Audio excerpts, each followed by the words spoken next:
नमस्कार दोस्तों, आप सभी का हार्दिक स्वागत करता हूं अपने चैनल एम के कश्मीवाल में। दोस्तों, अगर आप चैनल प्रथम बार विजिट कर रहे हैं तो चैनल को सब्सक्राइब करें और घंटी के निशान को दबाकर ऑल को सेलेक्ट करें ताकि जब भी मैं वीडियो डालूं तो आपको सबसे पहले नोटिफिकेशन प्राप्त हो सके। दोस्तों, हम मनोविज्ञान पढ़ रहे थे। मनोविज्ञान में हमने पहले पार्ट प्रथम और द्वितीय में हमने जो पढ़ लिया था, इसका इतिहास पढ़ लिया था, शाखाएं पढ़ ली थी। अब आज नया टॉपिक स्टार्ट करने जा रहे हैं, उसका नाम है अधिगम। दोस्तों, अधिगम क्या है, अधिगम कैसे होता है, उसके बारे में आगे जानेंगे, विस्तार से चर्चा करेंगे और अधिगम टॉपिक को अच्छे से समझेंगे। सबसे पहले देखते हैं दोस्तों अधिगम का अर्थ। अधिगम का सामान्य अर्थ होता है सीखना, अर्थात अधिगम का शाब्दिक अर्थ होता है सीखना, सीख कर व्यवहार में परिवर्तन करना और नवीन ज्ञान अर्जित करने की प्रक्रिया है। दोस्तों, अधिगम में सीखा जाता है, सीखने के बाद व्यवहार में क्या किया जाता है, परिवर्तन। यदि शिक्षा के माध्यम से अगर हमने कुछ हासिल किया, बाद में हमारे व्यवहार में परिवर्तन हुआ, तो वही अधिगम है। दोस्तों, अगर नवीन ज्ञान अर्जित किया है तो अधिगम है। यदि नवीन ज्ञान अर्जित नहीं किया, व्यवहार में अगर परिवर्तन नहीं हुआ, तो वो अधिगम की श्रेणी में नहीं आएगा। दोस्तों, अतः अधिगम का सामान्य अर्थ होता है सीखना। आगे देखते हैं दोस्तों, सामान्य अर्थ देखते हैं। अधिगम एक मानसिक प्रक्रिया है जिसे व्यक्ति अपने वातावरण से ज्ञान ग्रहण कर अपने व्यवहार में परिवर्तन करता है। अर्थात अधिगम एक मानसिक प्रक्रिया है, मन मस्तिष्क में होती है। दोस्तों, उसमें व्यक्ति अपने वातावरण के आसपास से ज्ञान ग्रहण करता है और बाद उस ज्ञान का प्रयोग अपने व्यवहार में करता है और उस व्यवहार को परिवर्तन कर देता है, तो वह अधिगम होता है। सबसे पहले अधिगम की परिभाषाएं।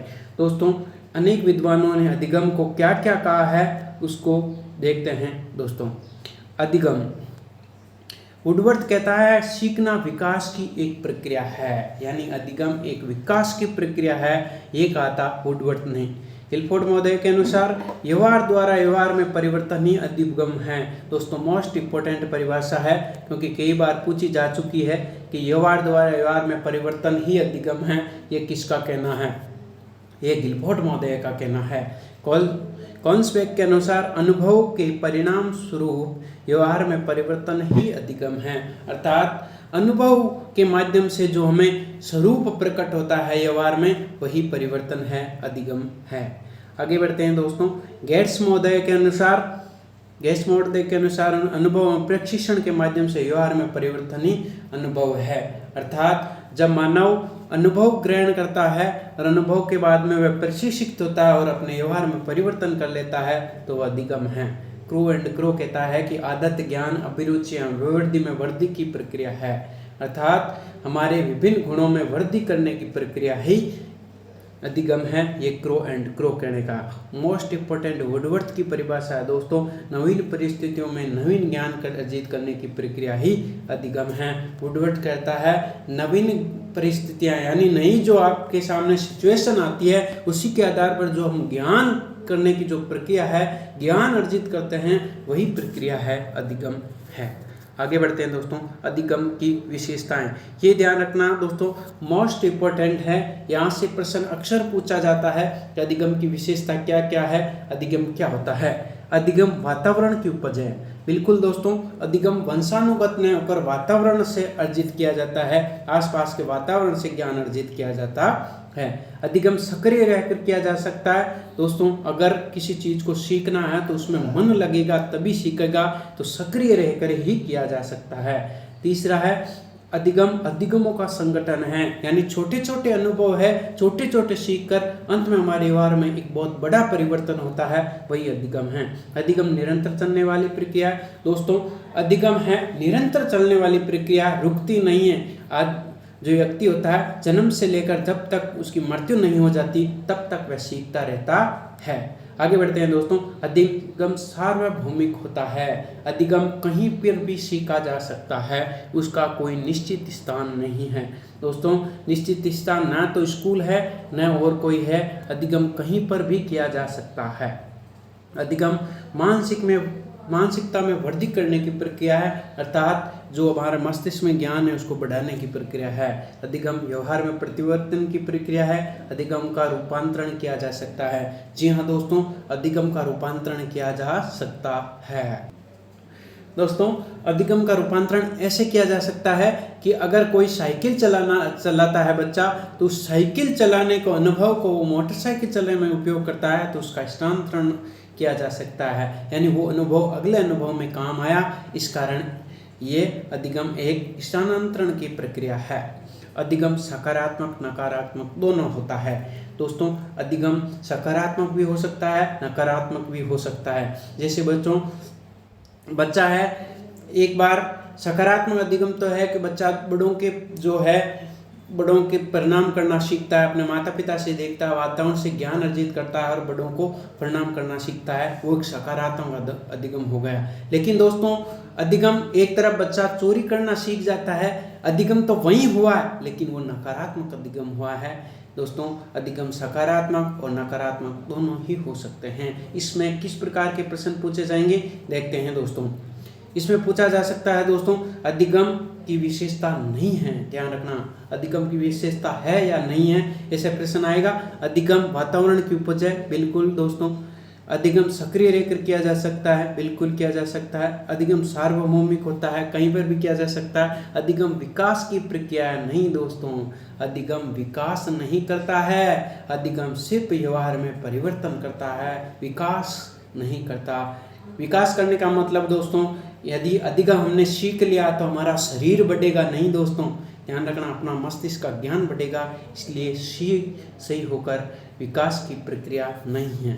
आगे बढ़ते हैं। अधिगम के सोपान यानी स्टेप कितने होते हैं अधिगम के, यानी सीखना व्यक्ति कब कब सीख सकता है, कैसे कैसे सीखता है। अधिगम के सोपान 6 माने जाते हैं दोस्तों। कई बार प्रश्न पूछा जा चुका है दोस्तों कि अधिगम है, उसके स्टेप कितने होते हैं, यानी अधिगम के सोपान कितने होते हैं, वो पूछा जा चुका है। देखते हैं दोस्तों। सबसे पहले अधिगम अभिप्रेरणा, यानी अधिगम करने से पहले मन में एक इच्छा उत्पन्न होती है कि मैं वो कार्य करूं। अगर इच्छा उत्पन्न हो गई तो विभिन्न अनुक्रियाएं करता है, यानी अब उसको प्राप्त करने के लिए विभिन्न प्रकार की क्या करता है, कोशिश ट्राई करता है, विभिन्न अनुक्रियाएं। जैसे ही ट्राई करता है तो उसके सामने समस्याएं आती है। दोस्तों कोई भी चीज़ होगी तो ज्ञान प्राप्त करना या कुछ भी करना है तो अपन समस्या तो आएगी। दोस्तों अगर बच्चा गिनती सीखना चाहता है तो उसकी इच्छा है, गिनती सीख रहा है, लेकिन वो उसके बाद में उस गिनती को लिखने का प्रयास करता है, लेकिन उसे लिखा नहीं जाता, ये एक समस्या आ जाती है। उसके बाद में टीचर उसे पुनर्बलन देता है, अर्थात हाथ पकड़कर उससे सिखाता है, तो उससे अनुभव होता है, यानी टीचर जैसे ही सिखाता है तो उससे थोड़ा थोड़ा अनुभव हो जाता है। बाद में अनुभवों का संगठन, अर्थात उन अनुभव को देखता है कि टीचर ने किस प्रकार अपना हाथ पकड़ इसको घुमाया था, तो वहाँ पर अनुभव का संगठन होता है और अंत में वह गिनती लिखना सीख जाता है, उद्देश्य की प्राप्ति हो जाती है। तो देखते हैं दोस्तों, सबसे पहले इच्छा जाहिर होती है। इच्छा जाहिर होने के बाद में विभिन्न अनुक्रियाएं करता है, कोशिश करता है बच्चा। उसके बाद में समस्याएं आती है, उसके बाद में पुनर्बलन होता है। समस्या का निदान करने के बाद पुनर्बलन देता है शिक्षक। बाद में अनुभवों का संगठन होता है, उद्देश्य की प्राप्ति हो जाती है। तो दोस्तों अधिगम के 6 सोपान हैं, ध्यान रखने योग्य बात है, पूछा जा सकता है। आगे बढ़ते हैं दोस्तों।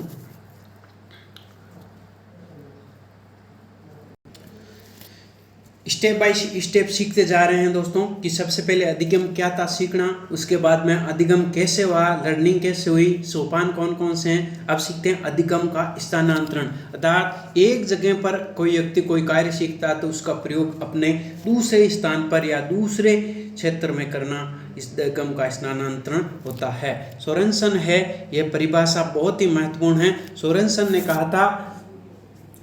ने कहा था कि पूर्व में सीखे गए ज्ञान का प्रयोग नवीन परिस्थितियों में करना ही अधिगम का स्थानांतरण है, अर्थात कोई चीज़ सीखी, उसे सीख कर दूसरे क्षेत्र में उसका प्रयोग करना ही अधिगम है। बच्चा साइकिल चलाता है, साइकिल चलाता चलाता ही मोटरसाइकिल सीख जाता है, तो जो पहले साइकिल चलाता था यानी उस हैंडल को सही करने के लिए, अपने कंट्रोल करने के लिए जो सीखा था कंट्रोल करना, वही काम आया किसमें, मोटरसाइकिल चलाने में, तो वह अधिगम का स्थानांतरण हो गया दोस्तों। अधिगम का स्थानांतरण के कई प्रकार हैं, कितने प्रकार हैं वो देखते हैं दोस्तों। अधिगम दो तरह से पूछा जा सकता है इसमें प्रश्न। अधिगम एक तो व्यवहारवादी वैज्ञानिकों के अनुसार, एक संरचनावादी वैज्ञानिकों के अनुसार, तीन तीन प्रकार है, दोनों के अनुसार। अगर पूछ लिया जाए, सीधा पूछा जाए तो कि भाई अधिगम का स्थानांतरण कितने प्रकार का होता है, तो 3 प्रकार का होता है। ऑप्शन में तीनों दिए जाएंगे, या तो यह तीनों दिए जाएंगे, ये दिए जाएगा। इसमें ध्यान रखना दोस्तों, अगर जो अलग होगा उसको छांटना रहता है। तो अधिगम व्यवहारवादियों के अनुसार 3 प्रकार के होते हैं, सकारात्मक, नकारात्मक और शून्य। और व्यवहारवादियों के बाद संरचनावादियों के अनुसार होते हैं क्षैतिज, ऊर्ध्व और द्विपार्श्व, यानी 3 प्रकार के अधिगम का स्थानांतरण होता है। अर्थात जो अधिगम है उसका अन्य क्षेत्रों में प्रयोग 3 तरह से किया जा सकता है। व्यवहारवादियों के अनुसार 3 तरह से संरचनावादियों के अनुसार किया जा सकता है। अगर ना पूछे तो सीधा सीधा यही बताना है। तो सबसे पहले देखते हैं सकारात्मक स्थानांतरण क्या है। सकारात्मक स्थानांतरण क्या है? सकारात्मक कहते हैं पूर्व में सीखे गए ज्ञान का प्रयोग या पूर्व ज्ञान के द्वारा नवीन ज्ञान प्राप्त करने में अगर सहायता मिलती है तो अधिगम का सकारात्मक स्थानांतरण कहलाता है। देखो, यदि है ना सकारात्मक स्थानांतरण वही है यदि हमने पहले कुछ सीखा और वो आगे जो दूसरी चीज सीख रहे हैं उसमें अगर वो सहायता करता है तो वो सकारात्मक स्थानांतरण है दोस्तों। जैसे साइकिल चलाकर सीखकर मोटरसाइकिल चलाना, जो साइकिल का हैंडल कंट्रोल करने की कोशिश की थी हमने और वो सीख गए थे, तो वो अब मोटरसाइकिल चलाने में हमारी हेल्प कराया था, सकारात्मक स्थानांतरण है। हिंदी के शिक्षक द्वारा संस्कृत का शिक्षण कार्य कराना, अगर हिंदी में संधि पढ़ी है और संस्कृत में पढ़ेगी है तो सेम दोनों में लगभग वर्ण सेम होते हैं, तो आगे सहायता ही करता है, रुकावट पैदा नहीं करता। भौतिक विज्ञान के शिक्षक द्वारा गणित पढ़ाना, यानी कि पूर्व ज्ञान का जो नवीन ज्ञान प्राप्ति में सहायता मिलती है तो वो सकारात्मक स्थानांतरण कहलाता है। आगे बढ़ते हैं दोस्तों। दूसरा होता है नकारात्मक स्थानांतरण, अर्थात पूर्व में सीखे गए ज्ञान का नवीन ज्ञान प्राप्त करने में बाधा उत्पन्न होना नकारात्मक स्थानांतरण कहलाता है।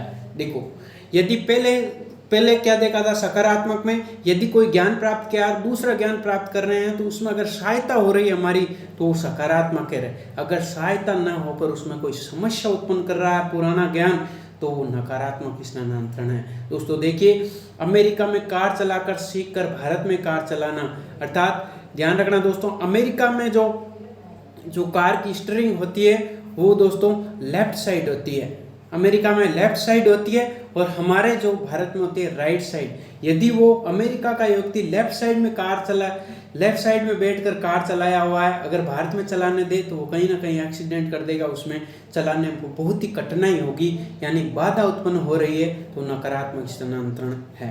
कंप्यूटर की बोर्ड पर कार्य करने के बाद ब्लैक बोर्ड पर कार्य करना, यदि कोई व्यक्ति कंप्यूटर पर काम किया हुआ उसे ब्लैक बोर्ड पर चौक पकड़ा दे तो वहाँ पर वो सहायता न करके उसको कठिनाई महसूस होगी, वो लिख नहीं पाएगा बोर्ड पर, तो वो बाधा उत्पन्न हो रही है, तो वह नकारात्मक स्थानांतरण कहलाता है।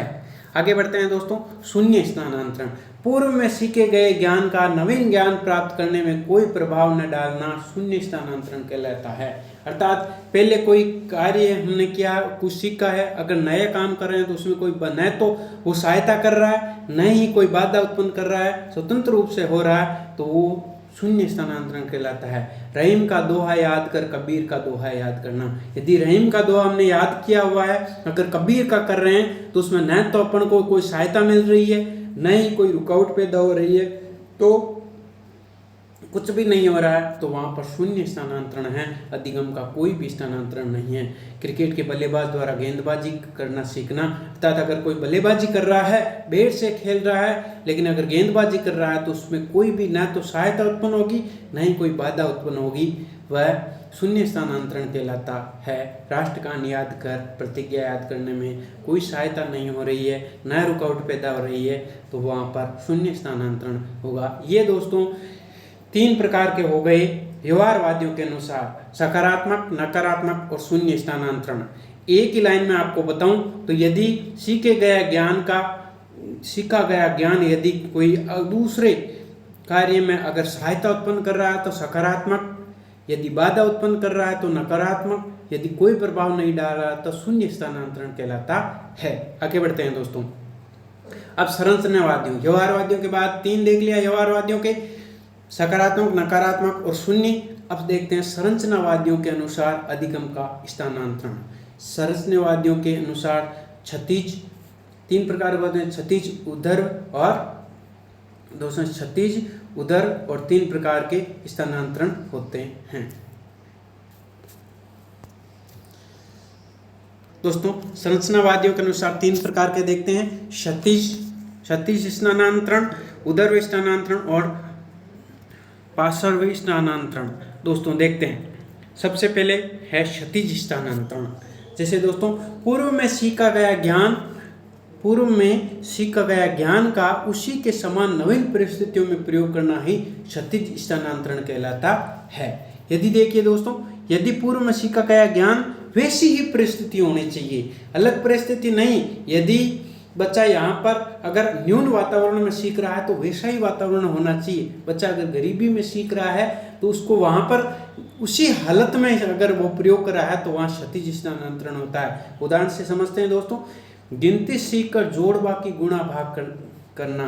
यदि बच्चा गिनती सीख रहा है तो वही चीज वैसी परिस्थिति है, और उस वैसी परिस्थिति यानी अगर जोड़ बाकी भी सीख रहा है तो वही गिनती जोड़ बाकी में काम आ रही है, वैसी परिस्थिति है तो वहाँ पर क्षैतिज स्थानांतरण होता है। अक्सर ज्ञान कर शब्द बनाना सीखना यानी वैसी ही परिस्थिति में प्रयोग करना क्षैतिज स्थानांतरण कहलाता है। आगे बढ़ते हैं दोस्तों। ऊर्ध्व स्थानांतरण अर्थात किसी भी परिस्थिति में अर्जित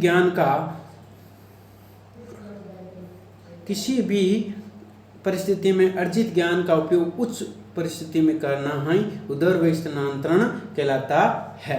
अर्थात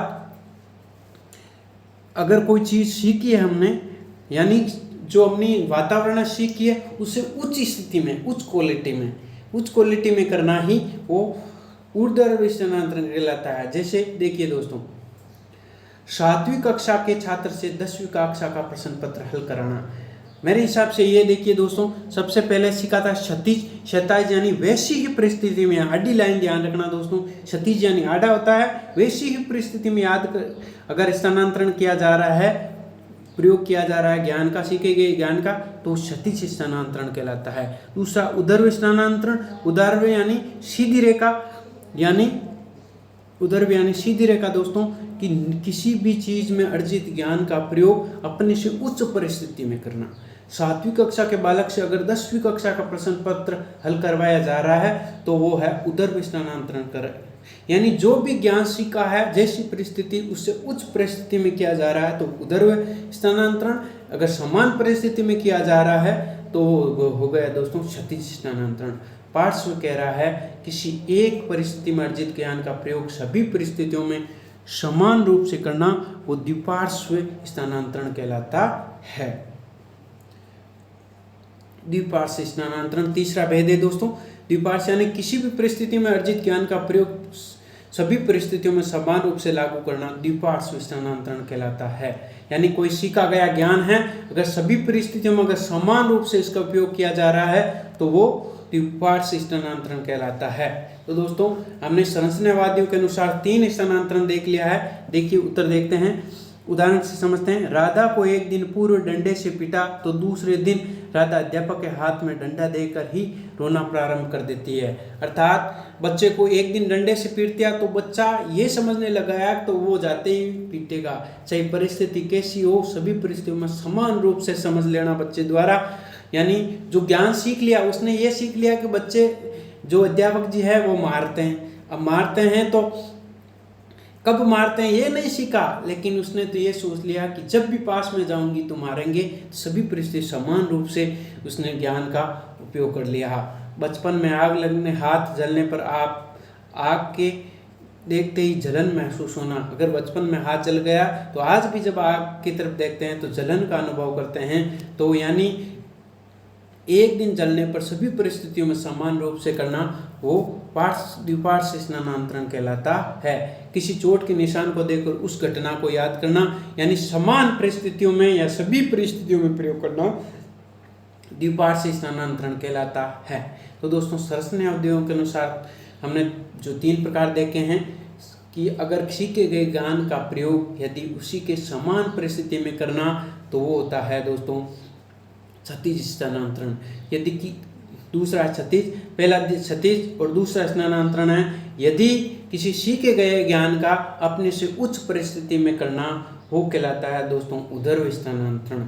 और यदि समान सभी परिस्थितियों में किसी के ज्ञान का प्रयोग सभी परिस्थितियों में किया जा रहा है, क्षैतिज ऊर्ध्व सभी परिस्थितियों में किया जा रहा है तो द्विपार्श्विक स्थानांतरण कहलाता है। दोस्तों आगे बढ़ते हैं और अगला देखते हैं अधिगम वक्र। यानी सीखते हैं तो कौन कौन से वक्र बनते हैं, यानी कौन कौन से वक्र बनते हैं। अधिगम वक्र, अधिगम का एक टॉपिक है दोस्तों अधिगम वक्र, यानी कि वक्र कैसे बनते हैं, कितने प्रकार के होते हैं वो आगे जानेंगे दोस्तों। देखते हैं, आगे बढ़ते हैं। अधिगम वक्र, अधिगम वक्र दोस्तों 4 प्रकार के होते हैं। यानी अधिगम वक्र बालक बालिकाओं द्वारा किए गए अभ्यास के उपरांत सीखी जाने वाली विषय वस्तु की मात्रा बताने वाले वक्र को अधिगम वक्र कहते हैं। अर्थात बच्चों द्वारा जो अभ्यास किया जा रहा है, कोशिश की जा रही है, उस कोशिश करने के बाद उसने कितना सीखा वो चीज़ बताने वाला वक्र ही अधिगम वक्र कहलाता है। दोस्तों देखते हैं दोस्तों वक्र कौन कौन से होते हैं। सरल रेखीय वक्र, कौन से दोस्तों, सरल रेखीय वक्र। देखते हैं दोस्तों सरल रेखीय वक्र या त्वरण रेखीय वक्र। अधिगम वक्र क्या कहता है, प्रारंभिक दशा में किए गए अभ्यास में निरंतर वृद्धि होने पर अधिगम की मात्रा में भी निरंतर वृद्धि होती है तो उससे प्राप्त वक्र को अधिगम या रेखीय त्वरण रेखीय वक्र कहते हैं। दोस्तों देखते हैं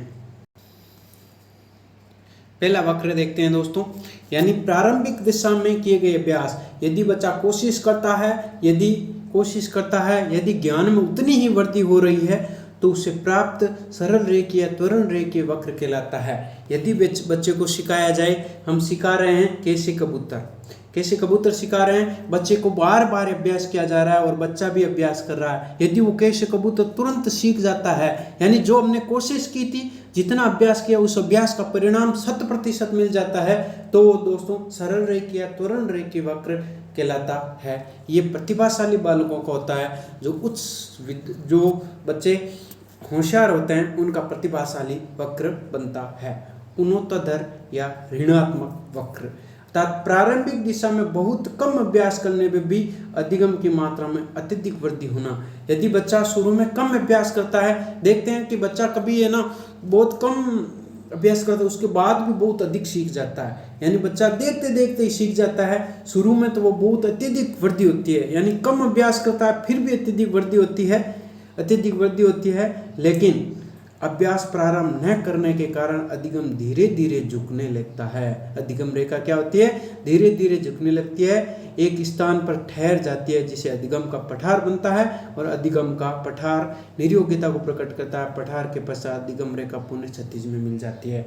अर्थात दोस्तों सबसे पहले क्या किया, बहुत कम अभ्यास किया, फिर भी उसको बहुत अधिक परिणाम मिला, बहुत अधिक सीखा। लेकिन दोस्तों यदि उसने पुनः अभ्यास को प्रारंभ नहीं रखा, कोशिश नहीं की, यदि एक बार हमने पढ़ लिया, हमको याद हो गया, तुरंत अगर 2-4 दिन 5 दिन बाद नहीं पढ़ा तो उसमें क्या होता है, धीरे धीरे उसको हम भूलने लगते हैं और एक स्थान पर जाकर हम क्या कर जाते हैं, पूरा ही भूल जाते हैं। हमारे मन में ऐसा महसूस हो जाता है कि हमने वो चीज़ें पढ़ी ही नहीं, तो वो अधिगम का पठार कहलाता है। दोस्तों अधिगम का पठार निर्योग्यता को प्रकट करता है, अर्थात कहते हैं कि ये बहुत ही कमज़ोर छात्र है।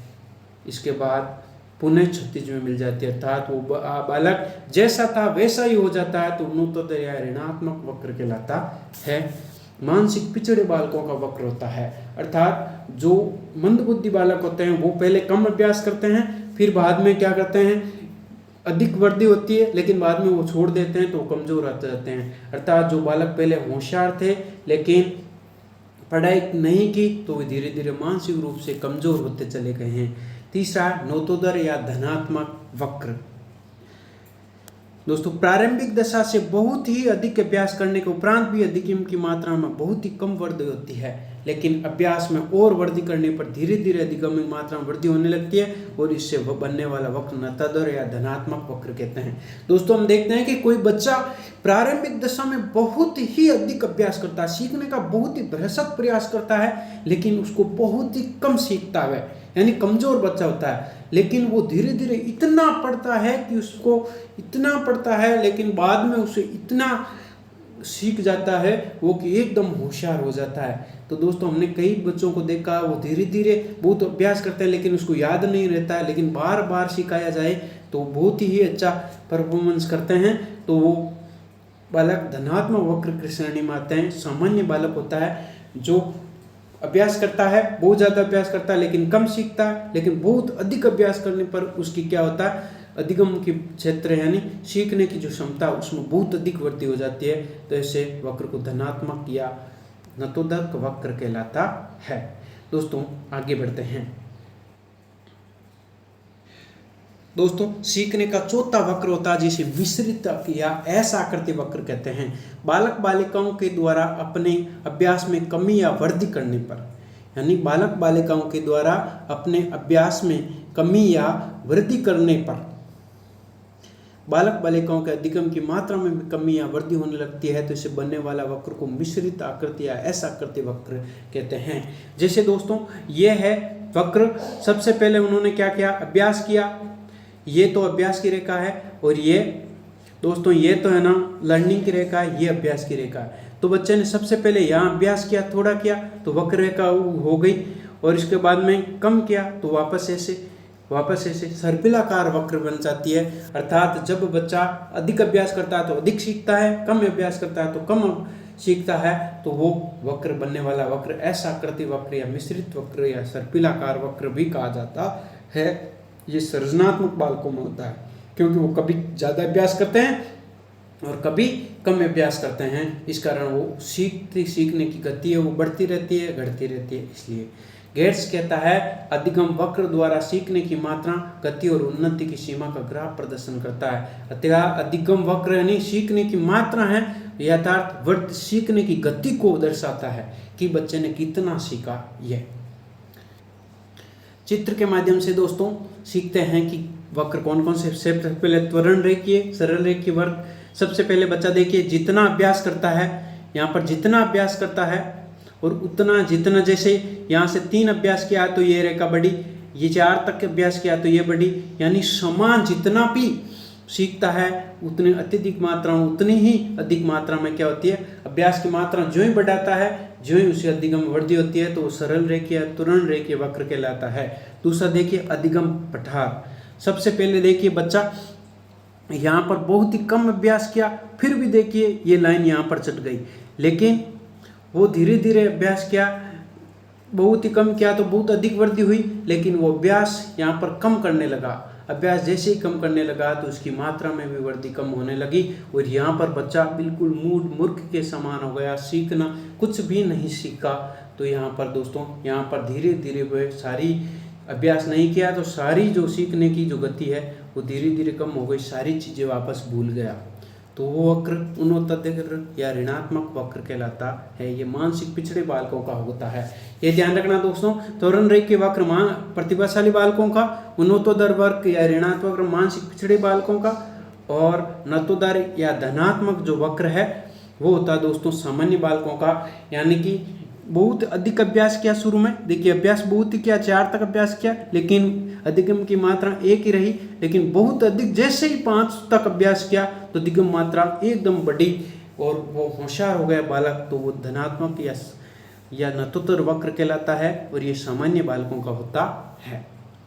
दोस्तों चौथा है सर्पिलाकार वक्र, मिश्रित वक्र या सर्पिला वक्र। ये सृजनात्मक बालकों का होता है। दोस्तों देखिए जैसे ही उन्होंने अभ्यास बढ़ाया तो जैसे उनका भी वो भी बढ़ाया, अभ्यास कम किया तो जैसे ही अभ्यास कम किया तो सीखने की मात्रा में भी कमी, वापस ज़्यादा किया तो वापस, यानी जितना अभ्यास किया उतना बढ़ा, जितना कम किया उतना अगर सीखने की गति कम हुई तो मिश्रित वक्र ऐसा करते वक्र होता है। ये सृजनात्मक बालकों का वक्र होता है। दोस्तों आपको सीधा प्रश्न पूछ सकता है कि प्रतिभाशाली बालकों के लिए कौन सा वक्र बनता है, तो त्वरण रेखीय या सरल रेखीय वक्र बनता है। यदि पूछा सृजनात्मक बालकों के लिए, तो सृजनात्मक बालकों के लिए मिश्रित वक्र बनता है। और उन्नतोदर वक्र या धनात्मक वक्र कौन से बालकों का बनता है, तो सामान्य बालकों का बनता है। दोस्तों, मैं आशा करता हूँ कि आपको हमारा जो वीडियो पसंद आया होगा। चैनल को सब्सक्राइब करें, लाइक करें, कमेंट करें और दोस्तों को शेयर करें। धन्यवाद। जय हिंद, जय भारत। Thank you.